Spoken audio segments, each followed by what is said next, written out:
Praise the Lord. கர்த்தர் உங்களை ஆசீர்வதிப்பார். இந்த நாளுக்கான வேதாகம பகுதியில் எரேமியா 35ஆம் அதிகாரம்.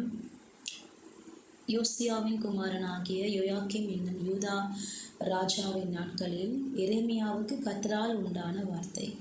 நீ ரேகபியருடைய வீட்டுக்கு போய் அவர்களோட பேசி அவர்களை கர்த்தருடைய ஆலயத்தின் அறைவில் ஒன்றிலே அழைத்து வந்து அவர்களுக்கு திராட்சரசம் குடிக்க கொடு என்றார். அப்பொழுது நான் அபிசீனியாவின் குமாரனாகி எரேமியாவுக்கு மகனான எசேனியாவையும் அவனுடைய சகோதரரையும் அவனுடைய குமாரர் எல்லாரையும் ரேகபியருடைய குடும்பத்தார் அனைவரையும் அழைத்து கர்த்தருடைய ஆலயத்திலே பிரபுக்களுடைய அறையின் அருகேயும் வாசலை காக்கிற சல்லூமின் குமாரனாகிய மாசையனுடைய அறையின் மேலும் உள்ள இத்தலியாவின் குமாரனும் தேவனுடைய மனுஷனுமாகிய ஆனன் என்னும் புத்தருடைய அறையிலே அவர்களை கூட்டிக் கொண்டு வந்து திராட்சை ரசத்தினால் நிரப்பப்பட்ட குடங்களையும் கிண்ணங்களையும் ரேகபியருடைய குடும்பத்தை சேர்ந்த புத்திரரின் முன்னே வைத்து அவர்களை நோக்கி திராட்சை ரசம் குடியுங்கள் என்றேன்.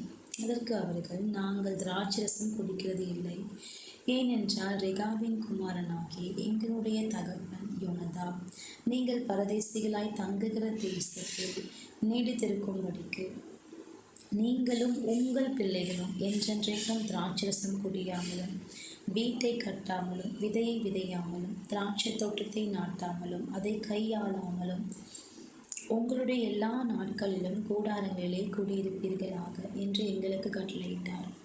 அப்படியே எங்களுடைய எல்லா நாட்களிலும் நாங்களும் எங்கள் ஸ்திரீகளும் எங்கள் குமாரரும் எங்கள் குமாரத்திகளும் திராட்சரசம் குடியாமலும் நாங்கள் குடியிருக்கிற வீடுகளை கட்டாமலும் ரெகாபின் குமாரனாகி எங்களுடைய தகப்பன் யோனதாபின் சத்தத்துக்கு கீழ்ப்படிந்திருக்கிறோம். எங்களுக்கு திராட்சை தோட்டமும் வயலும் விதைப்பாடும் இல்லை. நாங்கள் கூடாரங்களிலே கூடியிருந்து எங்கள் தகப்பனாகி யோனதாப் எங்களுக்கு கட்டளையிட்டபடியெல்லாம் கீழ்ப்படிந்து செய்து வந்தோம். அல்லேலூயா. இந்த முதல் 10 வசனம் நீங்கள் வாசித்து பார்த்தீங்கன்னு சொன்னால், ஆண்டவராகிய இயேசு கிறிஸ்து பிதாவாகிய தேவன் கர்த்தராகிய தேவன் என்ன பண்ணுறாருன்னா, எரேமியாவோட ஆண்டவர் சொல்லி இந்த ரேகாபியருடைய வீட்டுக்கு போய் யோனதாபின் குடும்பத்தாரை ஆண்டவர் அழைத்து அவர்களுக்கு திராட்சரசம் கொடுன்னு ஆண்டவர் கட்டளை கொடுக்குறாரு தேவனுடைய ஊழியக்காராகி எரேமியாவுக்கு. அவருடைய வார்த்தையை கேட்டு அப்படியே எரேமியா தீர்க்கதரிசி இந்த குடும்பத்தாரை அழைக்கிறாரு. அந்த ஆலயத்தில் ஒரு அறைக்குள்ளே அவர்களை கொண்டு வந்து அந்த இடத்துல திராட்சரச குடங்களையும் அப்புறம் திராட்சரச கிண்ணங்களையும் வைத்து அவர்களுக்கு அந்த திராட்சரசத்தை அவர் பரிமாறும்படி இருக்கும்பொழுது அவருடைய பிள்ளைகள் சொல்கிறாங்க, நாங்கள் திராட்சரசம் குடிக்க மாட்டோம். இப்போ நீங்கள் ஒரு வீட்டுக்கு போயிருக்கீங்க, ஒரு இடத்துக்கு போயிருக்கீங்க. இப்போ அங்கே வந்து ஒரு பெரிய ஊழியக்காரங்க முன்பதாக வந்து நிற்கிறாரு. அவர் ஏதாவது உங்களுக்கு பரிமாறுகிறாரு, ஏதோ வைனே கொடுக்குறாரு வச்சுக்கோங்களேன். இப்போ நம்ம என்ன பண்ணுவோம், ஐயோ ஊழியக்காரர் கொடுத்துட்டாரே, ஆனால் ஆண்டவர் குடிக்க வேணாம்னு சொன்னார், ஆனால் ஊழியக்காரர் தானே கொடுக்குறாரு அப்படின்னு குடிக்கிறவங்க இருக்காங்க. அந்த மாதிரி ஊழியக்காரங்க நிமித்தம். ஆனால் இந்த இடத்துல நம்ம என்ன பாடத்தை கற்றுக்கொள்கிறோன்னு சொன்னால், கர்த்தர் அவர்களுக்குன்னு கொடுத்த அந்த கட்டளைகளையும் ஆண்டவர் அந்த குடும்பத்தாருக்குன்னு அவங்க தகப்பனால் அவங்க பெற்றுக்கொண்ட தேவனுடைய அந்த வார்த்தைகளை அந்த பிள்ளைகள் தொடர்ந்து கடைபிடிச்சு வராங்க. ஒருவேளை யோனதாப் அந்த உயிரோடு இருந்திருந்தால் அவங்க கூட வந்திருக்கலாம். ஸோ யோனதாப் இருந்தாரா இல்லையான்றது எனக்கு தெரியல, ஆனால் அவருடைய சந்ததி தான் அது தொடர்ந்து பின்பற்றி வராங்க. ஒரு தகப்பன் இருக்கும் பொழுதே அவருடைய வார்த்தைகளை கேட்டு கீழ்ப்பணிஞ்சு நடக்க ரொம்ப அரிதாய் கஷ்டப்படுகிற ஒரு காலமாக இப்போ காலம் இருக்குது. ஆனால் நம்ம வேதாகமத்தில் பார்க்குறோம், தகப்பன் சொன்ன வார்த்தையை அப்படியே கீழ்ப்படிந்து அப்படியே அந்த திராட்சரசத்தை ஏற்றுக்கொள்ளாமல் நாங்கள் குடிக்க மாட்டோம், கர்த்தர் இந்த கட்டளைகளை எங்களுக்கு கொடுத்தாருன்னு சொல்லி அவங்க அதை ஞாபகம் வைத்து அதை பின்பற்றுவர்களாய் யோனதாபின் பிள்ளைகள் இருந்தாங்க. இந்த இடத்துல நம்ம பார்க்குற 2 பேர். முதல்ல இந்த ஊழியக்காரை பார்த்தா அவர் கர்த்தருடைய சத்தத்தை கேட்கிறவராக இருந்தார், கேட்டு தான் அவர்களை கூப்பிட்டார்.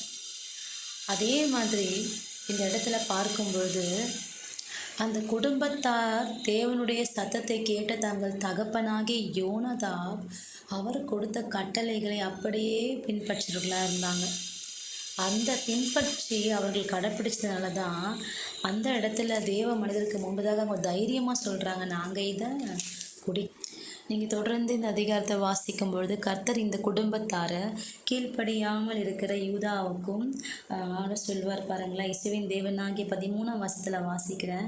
இசுவேன் தேவனாகிய சேனை கர்த்தர் உரைக்கிறது என்னவென்றால், நீ போய் யூதாவின் மனுஷரையும் எருசலேமின் குடிகளையும் நோக்கி, நீங்கள் என் வார்த்தைகளை கேட்டு புத்தியை ஏற்றுக்கொள்கிறது இல்லையோ என்று கர்த்தர் சொல்லுகிறார்.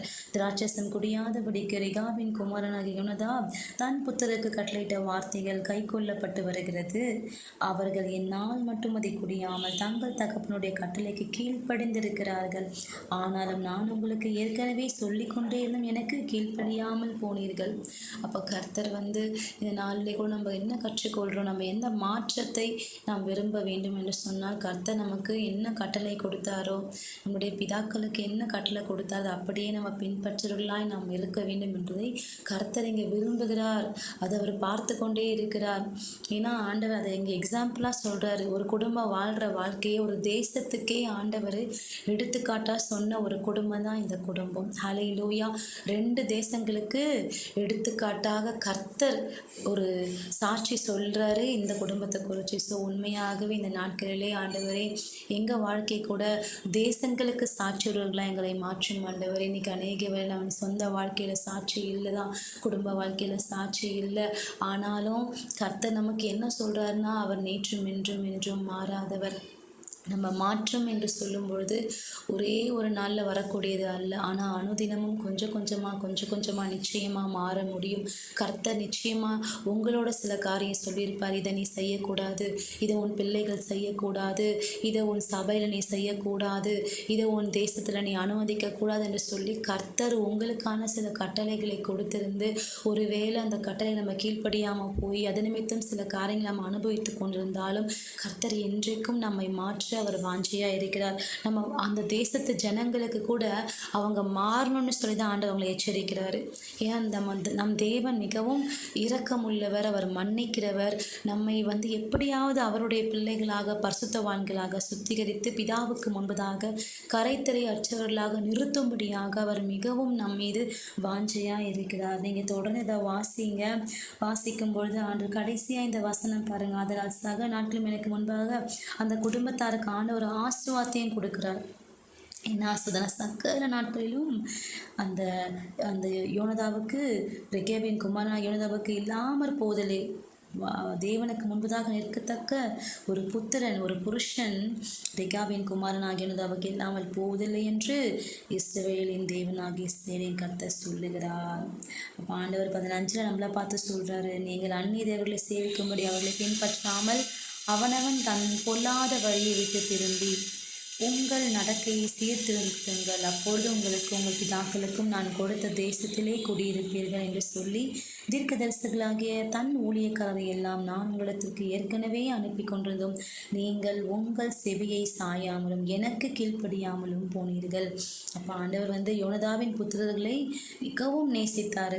இப்பொழுதும் ரெபகமின் குமாரனாகிய யோனதாவின் புத்திரர் தங்கள் தகப்பன் தங்களுக்கு கட்டளையிட்ட கற்பனை கை கொண்டிருக்கும் பொழுது இந்த ஜனங்கள் எனக்கு கீழ்ப்படியாமல் போனபடினாலும் இதோ நான் அவரிடத்தில் பேசியும் அவர்கள் கேளாமலும் நான் அவர்களை நோக்கி கூப்பிட்டும் அவர்கள் மறுவத்தில் கொடாமலும் போனபடினாலும் யூதாவின் மேலுள்ள எருசலேமின் குடிகள் எல்லாருமேல் நான் அவர்களுக்கு விரோதமாக சொன்ன எல்லா தீங்கையும் வர பண்ணுவேன் என்று இயேசுவின் தேவனும் சேனையின் தேவனுமாக கர்த்தர் சொல்லுகிறார் என்று சொல்லுகின்றார்.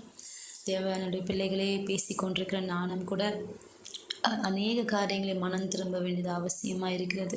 நம் ஒவ்வொருவரும் நம்முடைய சொந்த வாழ்க்கையை இன்றைக்கு நாம் அநேக வேலைகளை மற்றவர்கள் என்ன செய்கிறார்கள், மற்றவர்கள் எப்படி வாழ்கிறார்கள் என்று சொல்லி இப்படியாக அடுத்த குடும்பத்தில் என்ன நடக்குது, அடுத்தவங்க எப்படி வாழ்கிறாங்க, நம்ம குடும்பம் எப்படி இருக்குது, அப்படி நம்ம இல்லாதபடிக்கு ஆண்டவர் ஒவ்வொரு நாளும் நம்ம மாறும்பொழுது நம்ம பரலோகத்துக்கு நேராக நடந்து போகிறவர்களாய் காணப்படுவோம். கர்த்தர் இந்த நாட்களிலே கூட என்னோட பேசின இந்த வார்த்தை, நான் மனம் திரும்ப வேண்டும், எந்த இடத்துல மனம் திரும்ப வேண்டுமோ அந்த காரியங்களை கர்த்தர் உணர்த்துகிற காரியங்களை விட்டு விலகும்படி என்னோட உணர்த்தின இந்த வார்த்தையை படிக்கும்பொழுது நான் உணர்வடைந்தேன். அதே போல் இந்த வார்த்தையை கேட்கிற உங்களுடைய வாழ்க்கையில் ஆண்டவர் உங்களுக்கு கொடுத்த கட்டளைகளை நீங்கள் பின்பற்றாமல் இருப்பீர்கள் என்று சொன்னால் அவருக்கு எவ்வளோ துக்கத்தை நாம் உண்டாக்குவோம். அதனால் நாமும் யோனதாபின் பிள்ளைகள் அவர்கள் அவங்க தகப்பனுக்கு கர்த்தர் கொடுத்த கட்டளைகளை அவர்கள் பின்பற்றுகளாக இருந்தார்கள். அதே போல் நாமும் கூட இந்த கடைசி காலத்திலே உலக வழக்கத்தின்படி வாழாமல் கர்த்தருடைய கட்டளைகள் நமக்கு என்ன, அவர் நமக்கு என்ன ஆலோசனை சொல்லியிருக்கிறார். ஆலோசனைன்னு சொல்லும் பொழுது ஆண்டவர் உங்களோட பேசுவார், ஆண்டவர் உங்கள் பிள்ளைகளை குறித்து பேசுவார், ஆண்டவர் உங்கள் குடும்பத்தின் எதிர்காலத்தை குறித்து பேசுவார். ஆனால் அவர் பேசுவதை கேட்கத்தக்க பொறுமை நமக்கு வேண்டும். அவர் சமூகத்தை நம்ம காத்திருக்கணும். அவர் சொல்லுகிற ஒவ்வொரு இன்ஸ்ட்ரக்ஷன் ஸ்டெப் பை ஸ்டெப்பாக நம்ம ஃபாலோ பண்ணுகிறவளாய் நாம் மாற வேண்டும். அப்படி நம்ம மாறும்பொழுது நிச்சயமாய் நம் குடும்பத்தை கர்த்தர் ஆசீர்வதிப்பார், நம் குடும்பத்தை பாதுகாப்பார். உலகத்தின் பிளஸ்ஸிங்கு மாத்திரம் பிளஸ்ஸிங் கிடையாது, அவைகள் அழிந்து போகிறவைகள். அழியாத நித்திய ஜீவனுக்காக கர்த்தர் நம்மை ஆயத்தம் பண்ணி கொண்டிருக்கிறார்.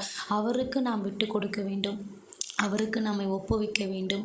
கர்த்தர் தாமே இந்த நாளிலே நம் ஒவ்வொருவருக்கான வார்த்தையை அவர் தந்து நம்முடைய வாழ்க்கையில் இருக்கிற எல்லா குறைகளையும் அவரை நீக்கி நம்மை அவர் சுத்திகரிக்க போதுமானவராக இருக்கிறார். நம்மை பரிசுத்தவான்களை மாற்ற, நாம் எவ்வளோ பெரிய கொடிய பாவிகளாக இருந்தாலும், நாம் எத்தனை பெரிய தவறுகளை செய்திருந்தாலும் அவருடைய மனதுருக்கம் நிச்சயமாக என் வாழ்க்கையை மாற்றும். ஏன்னால் வசனம் சொல்லுகிறது, அவர்களை கர்த்தர் தூக்கி எடுக்கிறார். ஹல்லேலூயா. நீங்கள் ஆண்டவரே நான் இந்த தவறை செய்துட்டேனே சொல்லி நம்ம நினைக்கும் பொழுதே, அந்த ரிப்பெண்டன்ஸ் ஹார்ட் நமக்குள்ளே உண்டாகும் பொழுதே ஆண்டவர் நம்ம மேலே இரக்கம் உள்ளவராக இருக்கிறார். ஹல்லேலூயா. அவர் சொல்லுகிறார், ஒருவனும் கெட்டு போவது என் பிதாவின் சித்தம் அல்ல என்று சொன்ன தேவன் நாம் கெட்டு போவதை எப்படி அவர் விரும்புவார்? யோசித்து பாருங்களேன். நம்ம கெட்டு போகிறது கர்த்தர் ஒரு நாளும் விரும்புவதில்லை, மனம் திரும்பி வாழ்வதே தான் அவர் விரும்புகிறார். ஸோ இந்த நாளில் நம்ம ஜெபிக்கலாம். ஆண்டவரே, எங்களை ஒப்பு கொடுக்குறோம் ஏசப்பா. இந்த வேளையில் கூட இந்த வார்த்தைகளை கேட்கிற ஒவ்வொரு பிள்ளைகளுக்காக நான் ஜெபிக்கிறேன். ஆண்டவரே, அவர்களுடைய குடும்பத்துக்கு நீர் சொன்ன வார்த்தைகளை அவர்கள் பெற்றுக்கொள்ளட்டும் அப்பா. ஒருவேளை அவர்கள் உங்கள் சத்தத்தை கேட்க முடியாதவர்களாக இருந்தார்கள் என்று சொன்னால் இந்த நாள் முதல் அவர்கள் காதுகள் சத்தம் திறக்கப்படட்டும் அப்பா. ஆவியானவர் அவரோடு பேசுவதை கேட்கக்கூடிய காதுகளை நீர் அவர்களுக்கு தர வேண்டுமாய் ஜெபிக்கிறேன் அப்பா. இந்த வார்த்தையை நீர் எங்களுக்கு தந்தீர், அதற்காக உம்மை ஸ்தோத்திரிக்கிறோம் பரிசுத்த ஆவியானவரே. உங்கள் வார்த்தைக்கு நாங்கள் எங்கெல்லாம் இன்னும் கீழ்ப்படியாமல் இருக்கிறோமோ அங்கே கீழ்ப்படுகிற ஒரு இதத்தை எங்களுக்கு தாரும் அப்பா. எங்களை இன்னும் மனம் திரும்ப பண்ணுங்க, இன்னும் நாங்கள் சீர்படுத்தப்பட வேண்டும். எங்களுடைய எல்லா ஒழுங்கின்மைகள், எங்களுடைய வாழ்க்கையில் காணப்படுகிற எல்லா ஆண்டவரே அப்பா ஒழுங்கற்ற காரியங்கள் எல்லாம் மாற்றி நீர் ஆண்டவரே எங்களை சுத்தவான்களாய் பரிசுத்தவான்களாய் அப்பா நீதியின் பிள்ளைகளாய் சால்வை எங்களுக்கு தரித்து ஆண்டவரை சாட்சியுள்ள ஒரு வாழ்க்கையை வாழ நீர் எங்களுக்கு கிருபை செய்ய வேண்டுமாய் நாங்கள் ஜெபிக்கிறோம். ஆண்டவரே, எங்களை ஒரு விசை தாழ்த்துகிறோம், ஒப்பு கொடுக்கிறோம். நாமம் தாமே மகிமைப்படுவதாக. ஒவ்வொருவர் மேலும் அந்த கிருபைகள் ஊற்றப்பட வேண்டுமாய் ஜெபிக்கிறேன். பரிசுத்த ஆவியானவர் ஒவ்வொரு இருதயங்களை ஆட்கொள்ளுங்கப்பா. இந்த வேளையை ஆட்கொள்ளுங்க இயேசுவின் நாமத்தை. சகல சத்துருவின் வல்லமைகளும் பிசாசின் ஆவிகளும் எங்கள் குடும்பங்களை விட்டு அகன்று போகட்டும் இயேசுவின் நாமத்திலே. we speak victory, we speak deliverance upon us. In the name of Jesus I pray and ask. Amen.